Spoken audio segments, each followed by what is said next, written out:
Should we get started, Chris? Yeah, let's do it.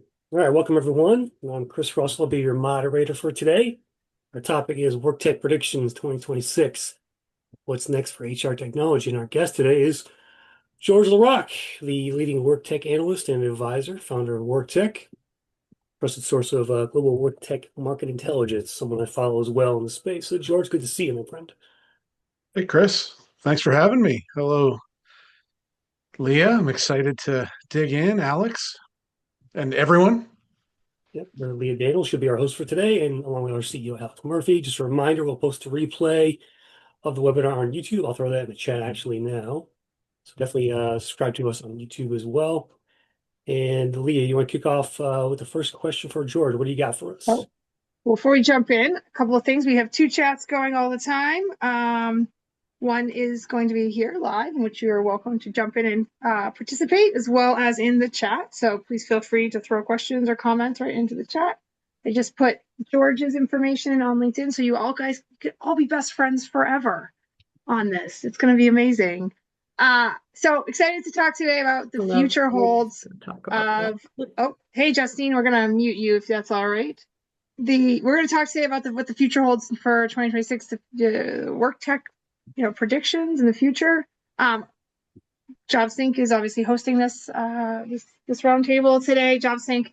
So we are a recruitment marketing optimization platform. We're really focused on fixing one really big problem, which is how frustrating hiring is for all the participants in the hiring process. So candidates, recruiters, hiring managers, HRIS people. How can we make your lives much better so that you can get the right candidates when you need them as quickly and as efficiently as possible and get them hired? So if that's something interesting, please feel free to reach out and chat with us. So let's get started. George. Yes. We had a few questions for you, but let's start the important question. Is there going to be more AI in 2026? AI is done. It's over. No It's more. over? You didn't hear it's finished. Yeah, we're moving on. Yep. Oh, okay. This is Next awesome. thing. So See, you made me laugh on that one, Leah. Come on. it was an important question to ask, right? Is there more coming?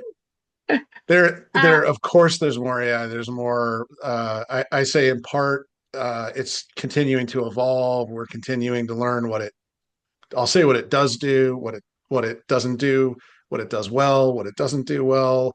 It'll evolve, and I just saw an announcement yesterday. Someone's new AI strategy and products. So we're still, we're still at the beginning of figuring out what this will be in another 2 to 3 years, if we ever stop on this wave. We go back to last year. We didn't have this chat last year, but I know you had this chat with 1,000 people last year. What was the big prediction for 2025? Did it ring true? What's your crystal ball from last year say? I'm happy to say that my big prediction rang true this year, and the big prediction I was making was around the consolidation that would happen, which isn't that provocative. A lot of folks predicted consolidation in the market, but specifically, I was saying there will be at least one big frontline hiring, high volume recruitment acquisition made by one of the big HCM platforms. And that is going to open up the activity that will just be the beginning of this wave of consolidation. And that came true over the summer. If we can put the Paradox Workday acquisition in that camp, you could stretch and say that Smart Recruiters was that, in the sense that they every one of their clients has some high volume. iCIMS didn't make a big high volume acquisition, but they made one. And what that's done is opened up a bunch of lanes for now other innovators to come into. And so that I was beating that drum. If anybody here saw any of my stuff, that was my drum beat last year, and it happened. So I'm sure I got a few wrong, but I know I got that one right. Interesting. You pulled on the string of high volume being the big reason for these consolidations. I would say the headlines of the last, call it 4 or 5 months. I've already gone on script, by the way, George. Have you noticed this isn't even on our predefined list? If you look at the headlines of the last 4 or 5 months, right, you've seen such a shift talking about white collar workers and on the unemployment rate of the tech sector. Do you think that that's going to feed in as we start to look to 2026, or are we still in a world where high volume is king, and that's the thing that the vendors and the vendor community is focused on solving for a problem? I think these are two different things, right? One is the vendor community going where the money is, where there's spend. So the reason I was focused on high volume and frontline is, think about that process, incredibly inefficient. A lot of transactions that need to be tracked and or automated. A lot of spend, a lot of advertising spend, a lot of waste. If you can solve any of those things in that environment, there's a clear line of sight to ROI. And at the same time, that was where if there was hiring getting done and there was budget being spent and those opportunities were there. So that's what led, shifted the vendor's gaze over there. Now, to your point, the knowledge worker economy or non-frontline, gray collar, white collar, whatever, all of it. I think that will be there will be more shift to that. AI is having a huge impact everywhere, but certainly there. I think I don't want to steal my thunder. If at the end you have a question for me about like my under the radar prediction for next year, but it has to do with candidate discoverability. It has to do with the shift in how consumers, people, humans find opportunities, find jobs, and how companies behave in engaging with those folks. So I think there will the if the job market normalizes or gets better, that's when we're going to see a huge shift in adoption of technology there. A few companies will invest to prepare for that, but most react. So that's I just stole my own thunder there, but that's some of what I'm getting at. But that's where I think we'll see a lot of shifts around knowledge work. There's a ton going on there, and we'll get into some of that. But yeah, that's why. I have to ask the question: what's Okay. happening in the non-AI space? Anything? Has it died? Did we lose it entirely, or is there still going to be innovation and new work tech that comes out that does not have an AI headline as its first statement? Do we want to keep the conversation focused? Like when we say work tech on talent acquisition or broadly? That's a great question. I mean, I obviously am somewhat interested in talent acquisition, but I think it's Yeah. probably a broad conversation to be had. Okay. So in talent acquisition, here's how I would answer that. If you're an existing incumbent tech provider, or you're an employer using an existing incumbent tech platform, SaaS based, they're bolting AI on, they're developing, they're innovating. There's still a life for that tech. There's still a future for that tech. Those large platforms, those more traditional, and not just the large ones, but those already in market technologies that intelligently, appropriately moved on this technology, regardless of whether they did it 3 years ago or 6 months ago. That's irrelevant to what they're putting in the market. There's an opportunity there. New stuff, new players, new emerging startups. Nothing. There's nothing coming in at this time that isn't AI native. It's partly they can't raise money if that's not the case. Yeah, I could be proven wrong. There's always space for a good business to execute and folks to adopt a good solution that provides results. But I'm not seeing any of it. Now, outside of talent acquisition, in areas like payroll. There's a lot of innovation happening there. That is, I mean, we've had AI in the market for a long time. So what we're really talking about is like generative AI and leveraging LLMs and the conversational interfaces and so forth. Um, so in payroll, we've had AI as well, but we're still seeing a lot of innovative models around pay that are evolving. And if you've got a well-run business, PEO, EOR, whatever, there's space for that. George, let me ask you about the VC market here and HR Yep. technology overall.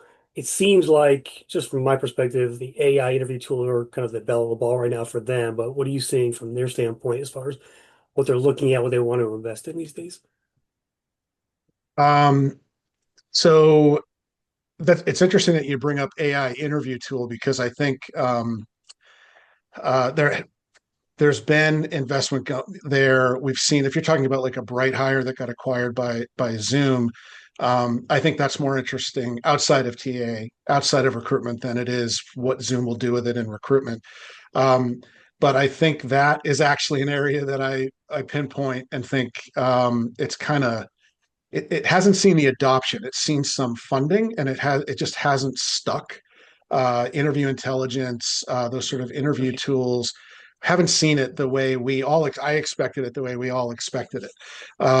So I think that we'll probably see consolidation in that particular category, but it's not going to be like big, strategic acquisitions. It's going to be a lot of tuck-ins, a lot of folks taken off the table, and those are great features. Those are features that TA leaders tell me they love. They're just not investing in those features. So if you've got it, they love it. Give me a trial of it. The team loved it. Trial runs out, don't convert. So that's that.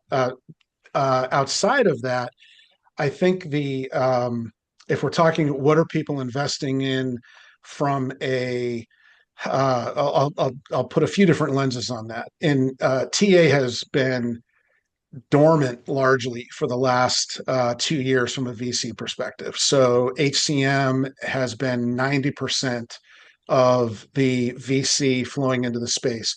We have not had bad years as far as total capital flowing into the space. We'll do. We're already beyond $6 billion this year, and we're close to being the number 3 year outside of 2021 and 2022, which were, VC frenzy craziness years, right? So that that tells you that VCs are very skittish based on what's happening in the job market, what's happening in the economy, and then what is happening is fewer deals but bigger deals, right? So Loxo raised 115 million in Q1. Mercor, which started as TA Tech and is really now more like a body shop for LLM training, raised 100 million Series B in Q1. MetaView raised 35 million in Q2. We've had Ashby raised 50 million. It's an ATS in Q3. So that's there are only a few other deals that were north of 20 million in the Q1 through Q3 timeframe. So more established players, more of a revenue run rate, or more forward technology. The early stage stuff is all AI. It's all, I would say, anything that is rethinking a category. So nobody's investing early stage new startups in like the next ATS, right? Ashby had to be at it for a few years to get to the point where what was that? A series B or series C that Ashby series D, sorry, Ashby. So they've been at it for a while. You've got to be rethinking the apply path, rethinking the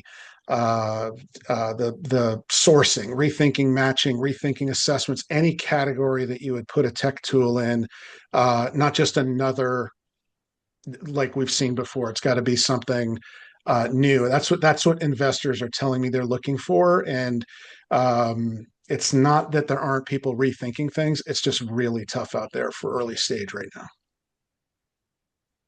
now. Slightly different, but in that same vein of adoption and bringing in some of these what I would call early stage thinking for a lot of organizations. So tools that utilize AI. Where are the operational, ethical challenges and risks that companies are faced with as they bring in these new tools, or as their existing tools add more AI into the process? So you log in on a Monday and now you have AI.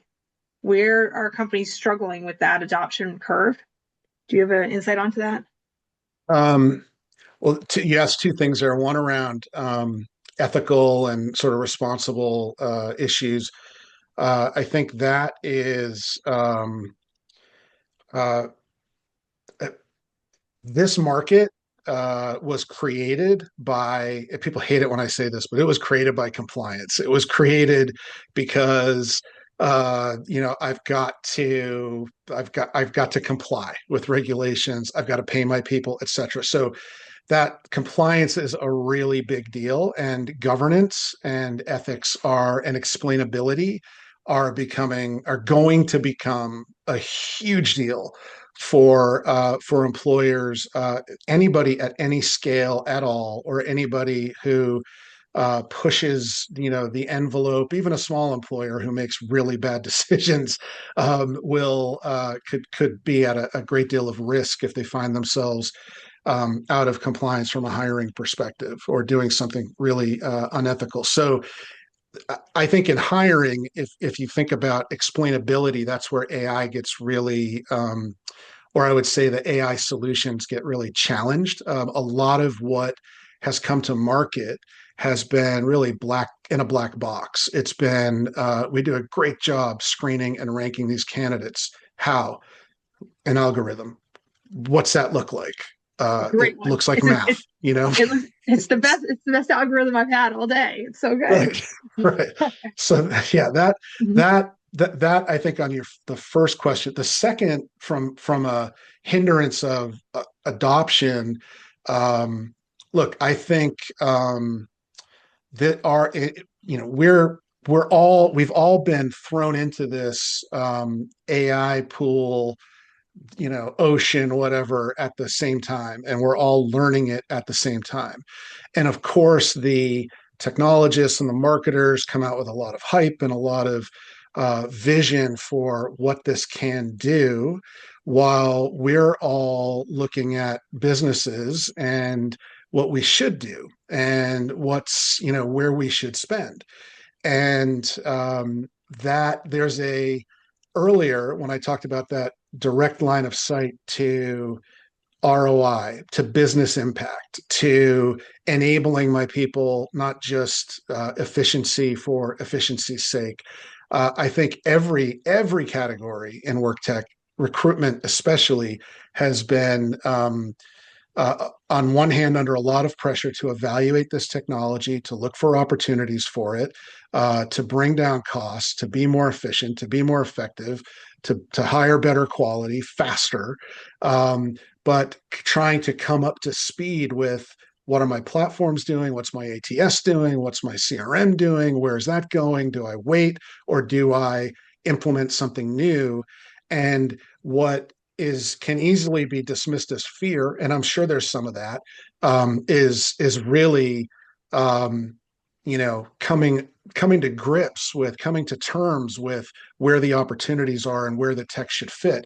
And I would say, for the first time in my career, I've told a few people, more than one, like, hey, waiting on that was a good strategy. That turned out great for you, because look at the bullet you dodged, whether it was the wrong tech, or look at some problems that other people are having, or look at what you ended up implementing.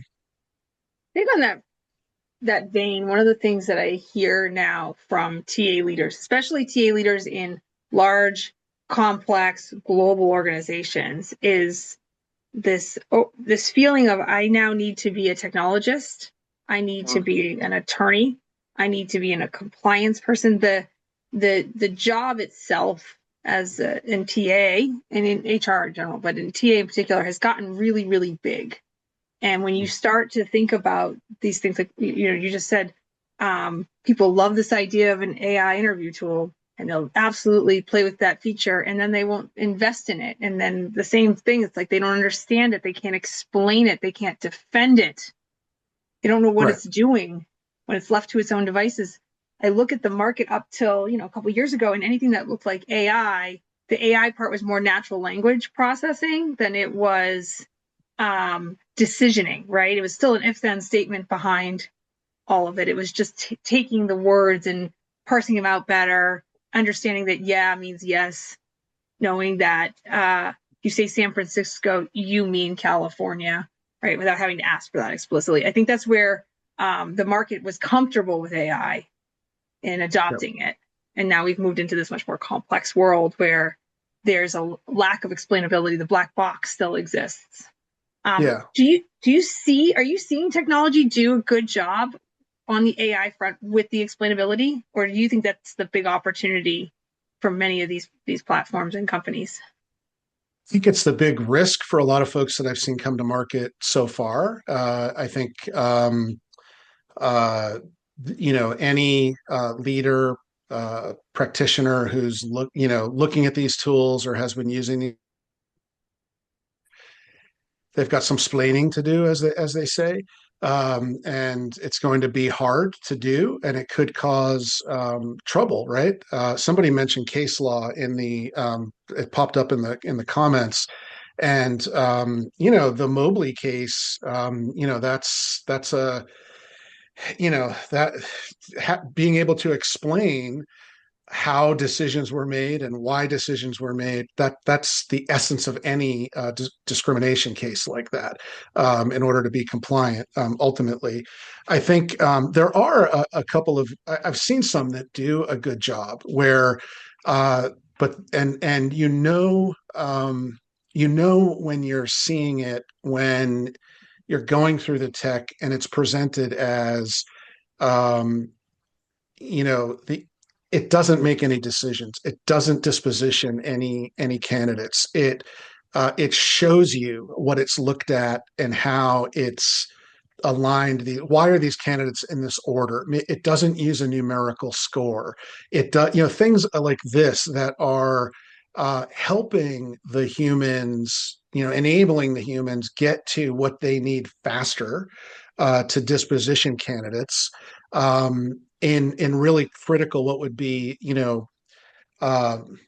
important decisions that would move a candidate forward to a hire, versus things like the knockout questions you could have, equivalent of knockout questions on your job site, like can you lift 25 pounds, do you have the ability to work in the US. Like, there are certain things that the AI can do for all candidates all at once, that then brings more candidates into that mid funnel for that next that next layer, where you really need humans to be able to not only see why things are the way they are, but also adapt and tweak and change based on the actual world that we're living in, that we're hiring in.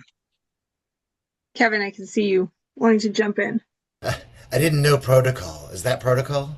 It is now. I was just saying hi.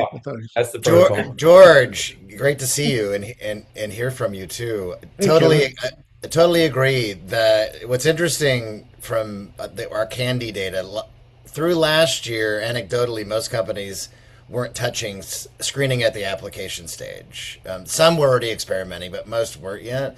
But this year, 40% of the participants in the Candies, most of which were mid-sized to global enterprise, are doing it now, or at least in the early stages of doing it now, because there's also this AI escalation going on, right? Where you've got more candidates using AI. Yeah. Candidate fraud is on the rise, and now and some of the volumes, especially high volume companies, the volumes of applications are untenable for them. So they're having it's kind of like this AI escalation, being forced into doing that, even with knowing the lawsuits that are out there. But is that what you're hearing too, as well, with out there? Yeah, I think the last stat that I saw was only I say only 40% of employers had implemented any AI in that sort of place that stage that you're talking about. Um, and I think the issue of I'll just I'll put it under fraud. Uh, you know, someone using AI on their resume, is it fraud if they don't misrepresent? I mean, just being able to get to the reality of whether this is the person that's applying, this is their background, this is the person on the interview is actually answering the questions, this all of that. We're going to see a lot of verification and validation tech. It's coming. It's there are a bunch of folks working on it. Some of it's going to be at a even a device level. And if you think about how users are validated and starting to be validated in things like Discord and Reddit and places like that, we'll start to see that creep into our space. And then we'll see other initiatives like what Greenhouse did with Clear, or what others might be doing with Warden AI or others to drive all the different layers of this. Because somebody explained it really well. I love this analogy. It's like every layer of verification and validation you have um, in this um, in this process, it's like Swiss cheese. There's holes. So if you just have one layer, the holes are easy to get through, but you've Mhm. almost got to layer them and sort of diminish the holes so that you have better odds. Now, for the employer who isn't a government contractor, there isn't a national security threat. They've got maybe more of an issue with the volume of candidates and the verification of skills and resumes.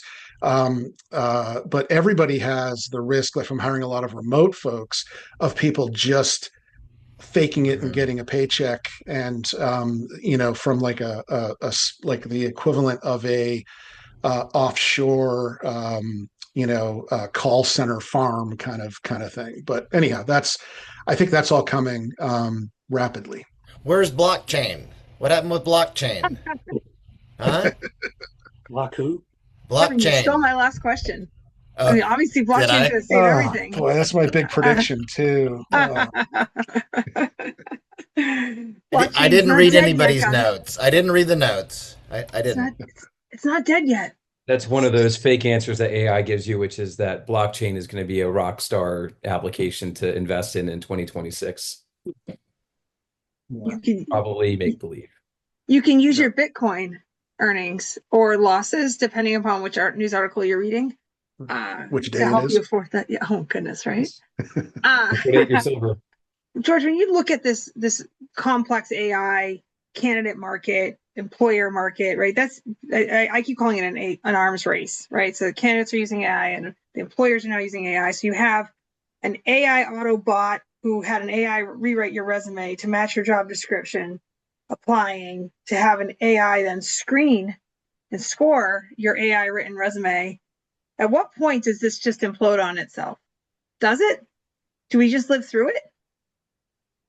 I think along with the verification and validation tools, like from an identity and security perspective, I think you're in that vein. I I think employers will have tools integrated. I think all the platform providers. Let me back up. Every single platform. I talked to all the platform providers. Whatever ATS you're using, I've probably been in conversations with their C-suite in the last month, if not once, more than once. Um, all of their customers, this has become their number one issue. So dealing with this, the onslaught of the volume is one thing. The onslaught of the the AI slop that's in that volume is a huge issue. Never mind security and whatnot. So that everybody's working on this, and I think candidates are going to. There are tools that are helping candidates that are built from the right place. They're built from a place of helping you, looking at a job, looking at your resume, explaining where you don't fit, explaining how to better represent yourself, but not misrepresent yourself, like what a resume writer would do or a career coach would do, but faster.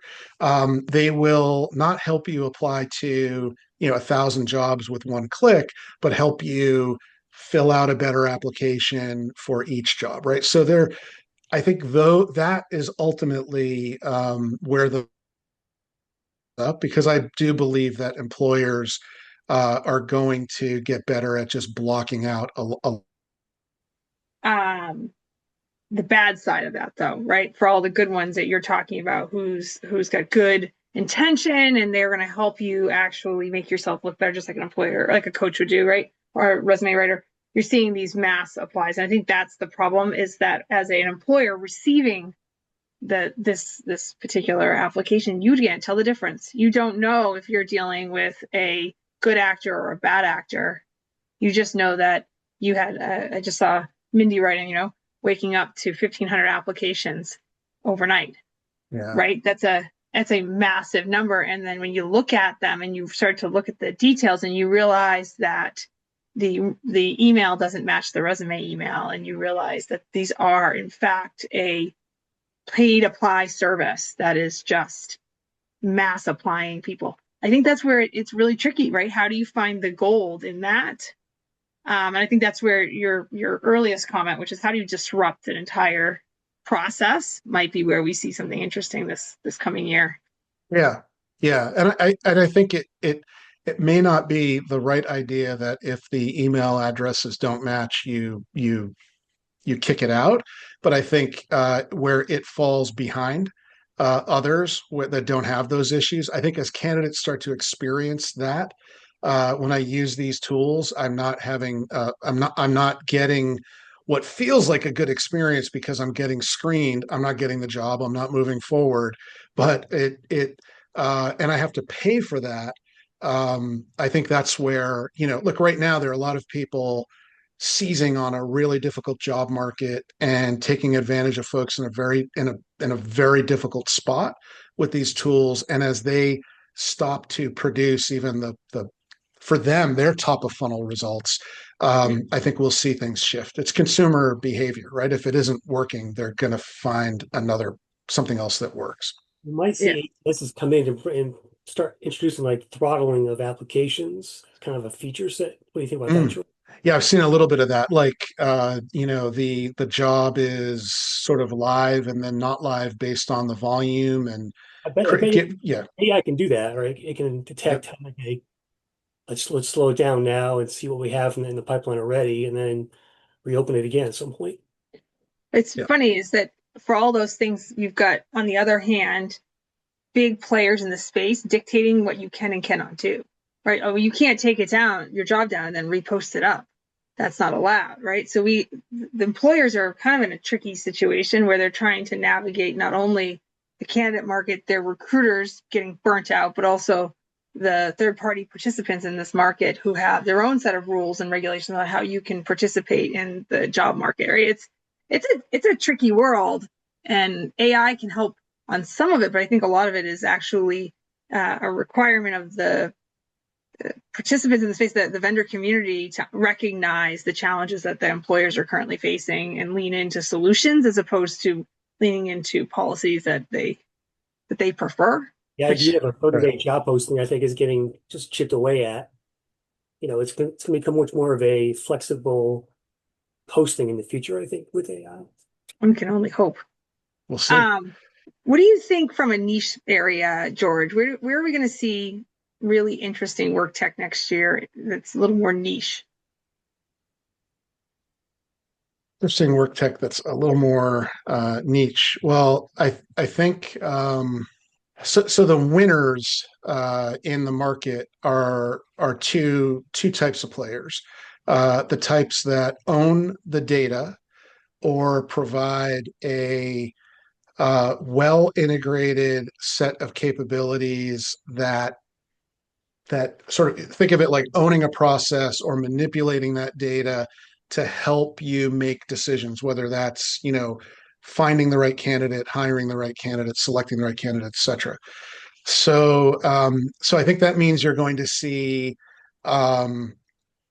see things like all of the source rank match vendor, I think like every other call I have is like, oh, we've got a new tool. What does it do? We help you source rank match. That's all gonna that's becoming really ubiquitous, and that's that's going to end up in the platforms. If you think about uh, the niche itself, right? Verticalized solutions. So you're in healthcare, and there's certain data that you need around certifications within healthcare, and there's certain information you need around the currency of those certifications, and the candidate profiles and their ability, whether they're traveling or whether they're full time, et cetera. In that environment, the provider that is niche and providing an added value there is going to win, whereas the sort of generic, sourcing tool is probably not going to demonstrate enough value to get a renewed subscription fee.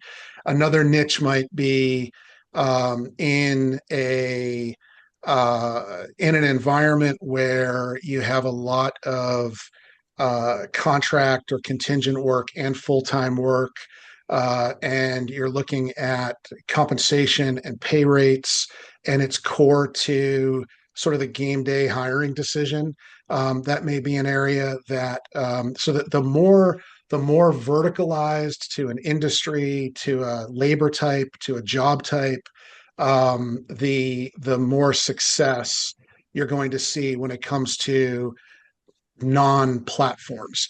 The suites and platforms have a huge advantage because they have the data that is fueling the AI and fueling ultimately the process and the automation. So they've got a little bit of an advantage right now. So you've got to look at the tech that's adding almost like an unfair advantage based on market knowledge, industry knowledge, et cetera. I've long joked that if you put the word healthcare at the end of any product, healthcare companies will buy it because they're all in such a situation where they're like, I'm so desperate, I'll give that a go. But you're not right. I do agree in that there is a verticalized nature that actually also help in the explainability of the problem to be solved. So it's not just the data and the industry knowledge and so forth. It's really about being able to more cleanly define a problem, right? I think a lot of times when you try to solve the problems of the world, you solve nothing because it's too big, right? You can't just solve everybody's problem all at once. And so if you look at it and say, all right, the problem we're after today is warehouse workers and the fact that they really don't need to be employed by a singular organization. It could be a gig job. I just made this up. It's a new gig platform. I don't know what it's called. But like there, you're starting to think through like an actual specific problem that exists that can be addressed, I think, a little bit easier. And I think there's opportunities for sure in that space. Usually when we have these events, we ask people for ideas. Like, what would you like George to tell you? And we got some good ones here. This is probably my favorite one, though. How much of top of funnel traffic will be lost to the LLMs, and which part of the user journey can still be owned by job boards? I'm going to translate that for what I think is being asked, which is, are we losing job board traffic to ChatGPT and to Gemini? Are we going to lose our employer brand work on Google to that AI summary at the top? Yeah. I was kind of alluding to a little bit of this before, and I would say I had a call with the board of a company in this sort of job ad market earlier this morning, and I'll tell you what I told them, which was there's this window where there's no doubt that that's happening and that's going to happen. It's not a 90-day window, but outside of that, I don't know what that window is. But it is happening, right? The more the use of all of the, whether it's ChatGPT or Perplexity or Google and or Gemini, that's behavior that's increasing. I'm asking more of those tools now as a consumer. And so when you think about that, today it's sort of like, well, it's still just SEO, right? It's the old, what is it, the EEAT, acronym, and as long as you've got authority and you'll come up in the results, and we're still sort of looking at that. I think there will be a shift. It's happening. The train's left the station on that. On the other hand, I'm not saying all job boards are dead, but those job boards need to think of themselves as marketplaces that are serving consumers, and they need to think about brand, brand, brand. I said this on another webcast, and somebody like took big offense that I talked about brand. And I think it's super important because your brand is the promise you make to your customer, who in this case would be the candidate. So what am I delivering there? And I would go as far as they need to implement new models. So the marketplaces that are getting funding, because they're still getting funding today, are providing things like some of those candidate tools we've talked about that are hopefully actually helpful. They're providing learning and training and coaching. There's some really cool things folks are trying to do in the early careers side of the space. So these are marketplaces, though. It's not just a one directional ad candidate, connect, or even worse, connect into arbitrage. But I think that's happening. I think that combined with um, uh, all of the things that I've seen Indeed do this past year, and that they're actually doing to their employer customers, whether it's directly or indirectly through the constraints they're putting on other vendors, as well as some of the mistakes they make with employers. Like I can't help but wonder, like, wow, will this be the year that we actually see what, like, is Indeed going to follow in the footsteps of Monster? Will that be 2026, or is that a little further out, or will they wake up and figure out, um,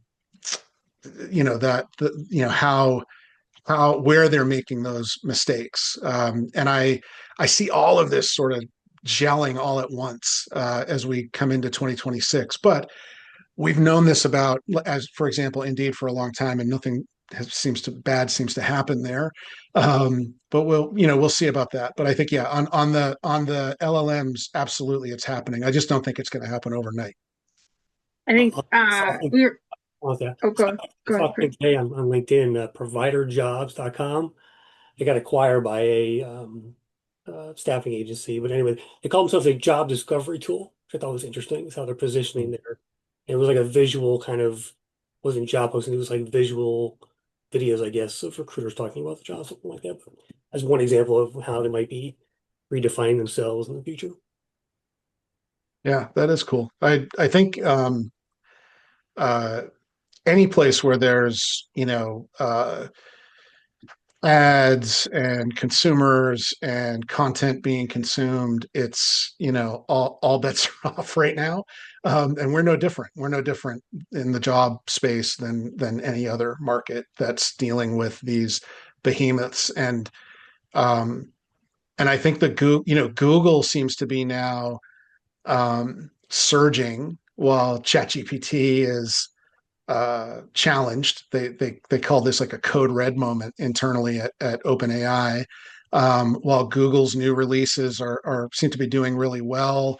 And that should be scary to all of us, because that's where most folks go for their first results generally. So The for a paid account in Gemini last week, actually. So I mean, Gemini lied to me yesterday, so my trustworthiness of it is still low.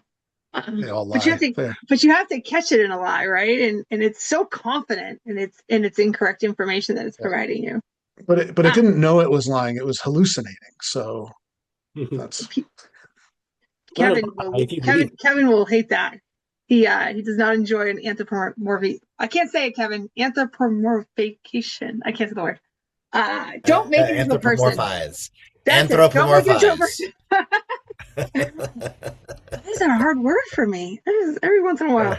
One It of the things doesn't you hallucinate. mentioned, It doesn't hallucinate. It's not a real person. It doesn't hallucinate. Everybody say it with me. All right. Okay. But if you had a human that was that wrong with that level of confidence, they would be on a pip in about a nanosecond, fired in the afternoon. but yeah, don't worry, they just released Banana Banana Nano Banana. The So nano banana thing is freaking unbelievable. Just for the record. Nano Banana. One of the things you mentioned before, George, was the an organization, or I think you're referencing an organization that you were like, yeah, it was a good idea not to go down that road. It was a good idea to wait it out and pay attention a little longer. Do you have a framework that you think about when you see technology of like that's one that companies should lean toward, should adopt? That is one that they should wait and see a little longer. That's one to maybe put your toe in and test the results. Do you think about it through that kind of matrix, or do you see it to be less of a technology group and more of an individual organization of which ones should be leaned towards versus not? I think it's more the latter by organization, and the way I think about it is, um, yeah, I mean we can. Alex, you and I have talked about this. There are, elements of the hiring process that really are, similar across every employer, but there are elements that are unique. And those employers need to prioritize where the wins are needed and where they're important. So where are the biggest problems? Where's the most inefficiency? Where's the biggest ROI? That's you could basically throw AI at absolutely everything in the HR tech stack right now. Absolutely everything all at once. That's not feasible. That's not sustainable. So where do we start? We should start with where the priorities are, and everything else can we can watch evolve. But if you're bleeding spending, that's a great problem to go deep and try to solve with new tools and fresh thinking. On I'm just looking at the time here. So as we kind of come towards the end of our time today, when you think about our TA leaders, what is the first thing they need to do today, January, to prepare themselves for 2026? What should they look at first? What should they wait till later? How should they structure the next, call it 45 days, to set their own businesses up for success? Well, I think what the question you just asked me leads into that, sort of, step back and understand where the need is, where the priorities are. I think there's a real need to align with the business unit, align with, whoever you're reporting into and whoever their boss is, if they have one, depending on where you are in the organization, to understand, what should those be? Do I need to be driving quantitative results? Do I need to be driving, qualitative? Do you care, about something that I can't measure against a dollar or against a real clear hard metric? Do we? Where's the pain in the business, and how can talent acquisition impact that? I Leah, you had a quote that Alex shared with me that I know he's adopted, and I've repeated it about. I'm going to butcher it, but it's about taking. Uh, how does it, Alex? We're talking about it like marketing they take ownership of I every know. lead, no matter how Yeah. old it is. She wasn't sure And which because I like to use many of Leah's yeah, quotes because it makes me look smarter. But yeah, yeah, go on, Leah. What is yeah, the quote?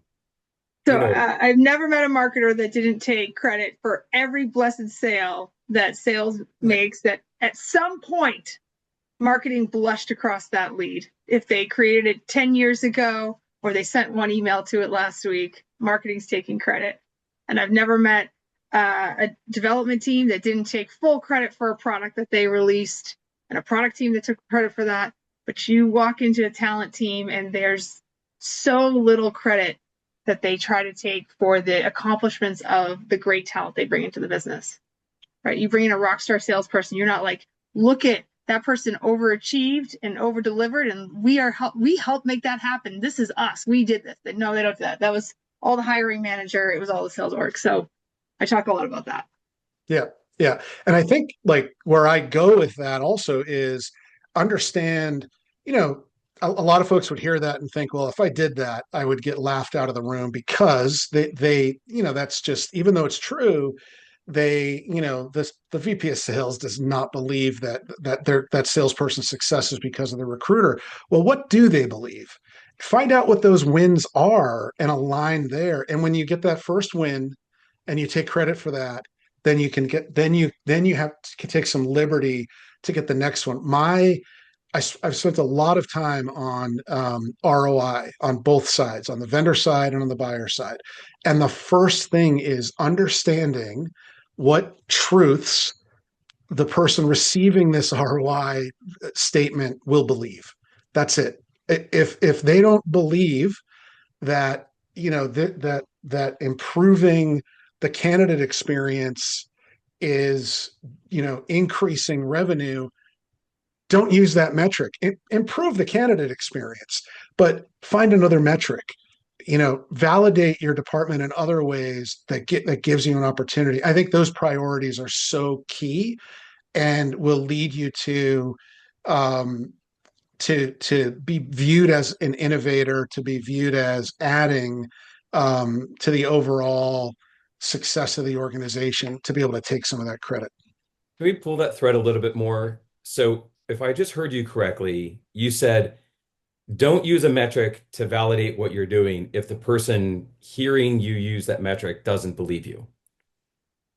Is that I'm summarized? saying don't go in and try to justify the budget for my project when I know that it's all qualitative and they want quantitative. Find the quantitative metric to justify the project. Like don't go in and have the wrong conversation. Like the rule 10, if I'm making my case for where I'm going next year, number one, I want to know like my audience, what are they focused on? What are what are their buttons to push? And you might use those other metrics, but if that's all you have, you're not going to be any more successful convincing them if they're not bought in on it. Yeah, it's a good thread. All right, we've got just 6 minutes, so let's do two quick hits. One, what's the biggest hype that's coming in 2026? What's the thing that's not going to pan out? It's not going to be real. The biggest hype is that it's that AI solves hiring. That the whole thing around. I think recruiters are definitely going. There's going to be a ton of change for recruiters in their roles, but the whole thought that this is can be a process without humans is way over the top, and there's still a lot of folks coming out with that. What's your under the radar prediction 2026? Well, you alluded to it earlier. Yeah, I sort of got into it. I think when the job market is either going to normal, whether it normalizes. So at some point, as the layoffs, for those of us who have been through downturns, this is prolonged. But at some point, things normalize. They sort of bottom out. Then at some point, they turn around. Now, one of those things is going to happen at some point, I would guess, through 2026.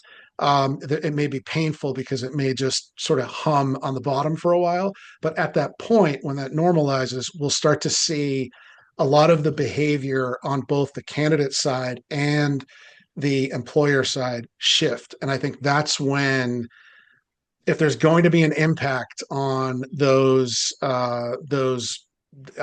job boards, marketplaces that are in a precarious position, some of those technologies that aren't adding value, it's going to be right there, because that's when we'll see folks innovate. That's when we'll see more rapid adoption of new things.